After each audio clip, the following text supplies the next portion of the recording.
दक्षिणी शिखर के ऊपर हवा की गति बढ़ गई थी, यानी हवाएं तेज हो गई थी। उस ऊंचाई पर तेज हवा के झोंके भुरभुरे बर्फ के कणों को चारों तरफ उड़ा रहे थे। अब जे दक्षिणी शिखर के ऊपर पहुंचे तो वहां पर हवाएं बहुत तेज थी, तेज हवाएं चल रही थी। अब उस ऊंचाई पर तेज हवाओं के कारण क्या है, जो बर्फ के कण थे, वो भुरभुरा जो बर्फ था, बर्फ के कण जो थे वो क्या था, वो चारों तरफ उड़ रहे थे। यानी तेज हवा के कारण सूखी बर्फ क्या थी, चारों तरफ उड़ रही थी, जिससे दृश्यता शून्य तक आ गई थी। दृश्यता यानी दिखाई देना, दिखाई देना कहाँ, शून्यता तक आ गई थी। दिखाई देने का जो गुण होता है वो कहाँ तक पहुँच गया था, बिल्कुल शून्य। शून्य यानी कि समाप्ति अंत तक आ गया था, यानी दिखाई नहीं दे रहा था। अनेक बार देखा कि केवल थोड़ी दूरी के बाद कोई ऊंची पहाड़ी नहीं है। अनेक बार यानी बड़ी कोशिश करके देखने की बड़ी कोशिश की, तब केवल सिर्फ इतना ही उन्हें पता चला कि क्या है, कि अब इससे आगे क्या है, कोई ऊंची पहाड़ी नहीं है। ढलान एकदम सीधा नीचे चला गया। अब जो ढलान था वो बिल्कुल नीचे ढलान जा रहा था और कोई ऊंची चढ़ाई नहीं थी।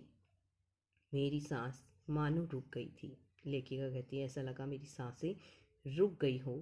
मुझे विचार कौन था, मेरे मन में विचार आया, एकाएक आया कि सफलता बहुत नज़दीक है। यानी कि हमें सफलता मिल गई है, कहाँ पर, शिखर पर पहुँचने में।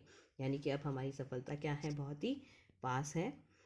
23 मई 1984 के दिन दोपहर के 1:07 पर मैं एवरेस्ट की चोटी पर खड़ी थी। अब लेखिका कहती हैं कि 23 मई 1984 के दिन दोपहर के लगभग 1:07 पर मैं कहाँ थी। लेखिका कहती कि वो इस समय एवरेस्ट की चोटी पर खड़ी थी। अब एवरेस्ट की चोटी पर पहुंचने वाली मैं प्रथम भारतीय महिला थी। लेखिका कहती हैं कि इस एवरेस्ट की चोटी पर पहुंचने वाली मैं पहली भारतीय महिला थी। एवरेस्ट शंकु की चोटी पर इतनी जगह नहीं थी कि दो व्यक्ति साथ साथ खड़े हो सके।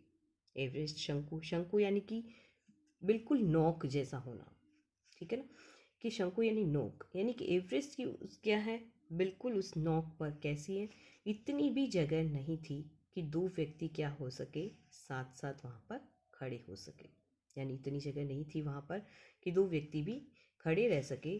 तो चारों तरफ हजारों मीटर लंबी सीधी ढलान को देखते हुए, यानी चारों तरफ देखा, हजारों मीटर कैसी थी, लंबी और सीधा ढलान को देखते हुए हमारे सामने प्रश्न सुरक्षा का था। यानी अब एक तो बिल्कुल नुकीली चोटी पर खड़े हैं और वहाँ पर खड़े होने के लिए भी जगह नहीं है, और फिर जिधर भी देखो उधर क्या है, हजारों मीटर लंबी जो थी वो सीधी ढलान थी। अब उस सीधी ढलान पर सबसे पहले ये था कि अपने आप को सुरक्षित करना। यानी पहले ही प्रश्न क्या आता है कि हम उन्हें अपने आप को सुरक्षित कैसे करें। अब उन्होंने अपने आप को सुरक्षित करने के लिए क्या करा कि हमने पहले बर्फ़ की फावड़े से बर्फ़ की खुदाई की। अब सबसे पहले ये था कि वो जो नुकीली चोटी थी उस पर दो जनों के खड़े होने के लिए भी उन्हें क्या है, उस बर्फ़ की फावड़े से क्या करना पड़ा, खोद करके उसे हटाना पड़ा और अपने आप को सुरक्षित रूप से वहाँ पर उन्होंने स्थिर किया। यानी इतनी जगह बनाई कि वो दोनों सुरक्षित रूप से वहाँ पर खड़े हो सके, यानी स्थिर रह सके। इसके बाद मैं अपने घुटनों के बल बैठी। लेखिका कहती इतनी जगह बना ली थी कि अब मैं क्या है, अपने घुटनों के बल बैठी। बर्फ पर अपने माथे को लगाकर मैंने सागर माथा के ताज का क्या करा, चुंबन लिया। यानी मैं बर्फ पर बैठी, बर्फ पर अपने सिर को भी लगाया और मैंने उस सागर माथा, उस एवरेस्ट की चोटी यानी शिखर का क्या करा, ताज का मैंने चुंबन भी लिया। बिना उठे ही मैं वहाँ से उठी नहीं।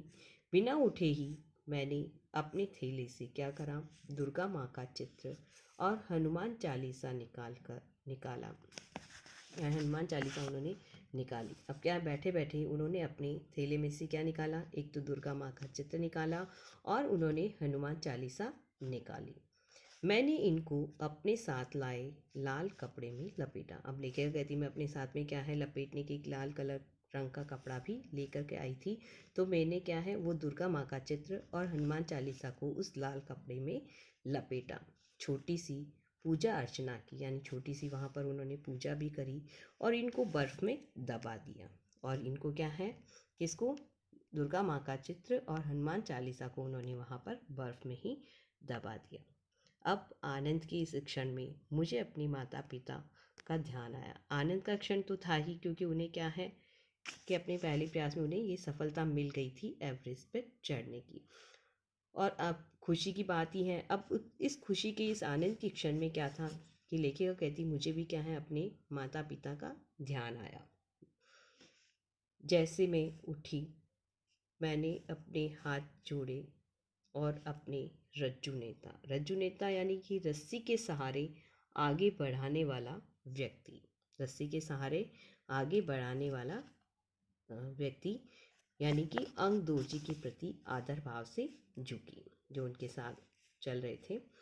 तो वो कहते कि मैं जैसे ही वहाँ से उठी, अपने दोनों हाथ जोड़े और अपने साथ यानी उनको जो रस्सी के सहारे आगे बढ़ाने वाले जो व्यक्ति थे, कौन, अंग दोर्जी, उनके के प्रति वो क्या है, आदर भाव से झुकी।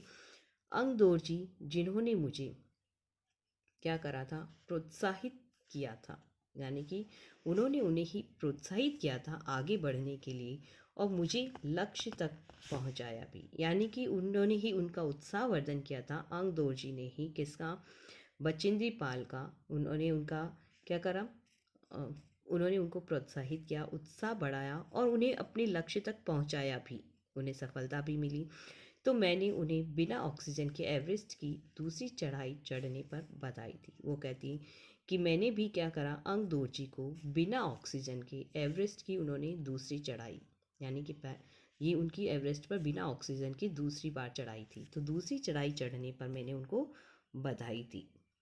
उन्होंने मुझे गले से लगाया और मैंने कानों में फुसफुसाया, यानी अंग दोर्जी ने भी बचेंद्री पाल को गले से लगा लिया और उनके कानों में हल्के से कहा, दीदी तुमने अच्छी चढ़ाई की, मैं बहुत प्रसन्न हूँ। कहा दीदी तुमने बहुत अच्छी, यानी कि क्या है, तुमने बहुत अच्छी चढ़ाई करी और मैं तुम्हारे इस कार्य से क्या है, बहुत प्रसन्न भी हूँ।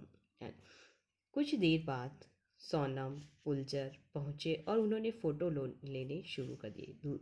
कुछ देर बाद में उनके साथी जो थे दल के, वो लोग भी, यानी कि सोनम, पुलजर आदि सभी वहाँ पर पहुँच गए और उन्होंने क्या करा, वहाँ पर फ़ोटो लेना भी शुरू कर दिया था। अब इस समय तक लाहटू ने हमारी नेता को एवरेस्ट पर हम चारों के होने की सूचना दे दी थी।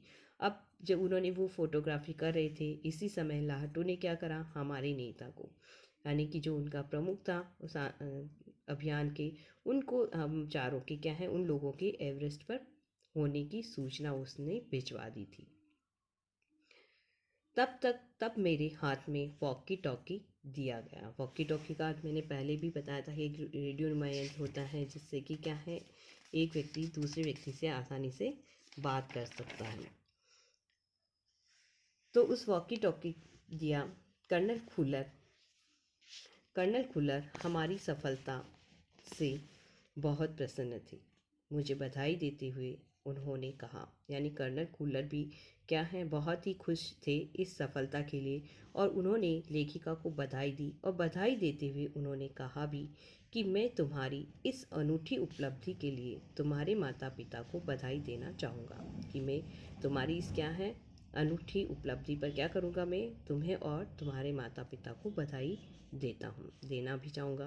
वे बोले कि देश को तुम पर गर्व, यानी कि देश को क्या हो है, तुम्हारे पर गर्व है कि तुम क्या है, कठिन परिश्रम और मेहनत से क्या है, मेहनत और लगन से एवरेस्ट शिखर पर पहुंची हो और अब तुम ऐसे संसार में वापस जाओगी जो तुम्हारे अपने पीछे छोड़े हुए संसार से एकदम भिन्न होगा। यानी कि अब तुमने अपनी सफलता हासिल कर ली है, तो अब सफलता हासिल करने के बाद में तुम अपने एक ऐसे संसार में जाओगी जो क्या है, तुमने बहुत पीछे छोड़ दिया था, क्योंकि तुमने अपनी मेहनत और लगन से तुमने ये सफलता हासिल करी है।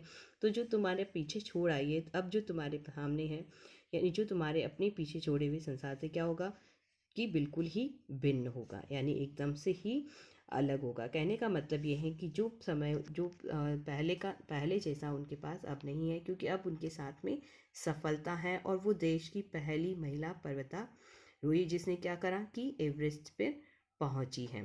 तो देश को यानी कि कर्नल खुल्लर ने कहा कि क्या है, इसके लिए तुम्हें क्या है, इस अनूठी उपलब्धि के लिए क्या है, देश को तुम पर गर्व भी है और मैं तुम्हें और तुम्हारे माता पिता को क्या करूँगा, बधाई भी देना चाहूँगा कि जो तुमने किया है वो क्या है, तुम्हारी जो पीछे तुम जो एक वापस अपने उस संसार में जाओगी जो क्या तुम पीछे छोड़ आई थी, अब तुम ऐसे संसार में वापस जाओगी तो तुम्हारे अपने पीछे छोड़े हुए जो संसार हैं, जो पीछे जो तुम छोड़ आई हो, उससे अब जो जाओगी वो एकदम से ही तुम्हें अलग लगेगा।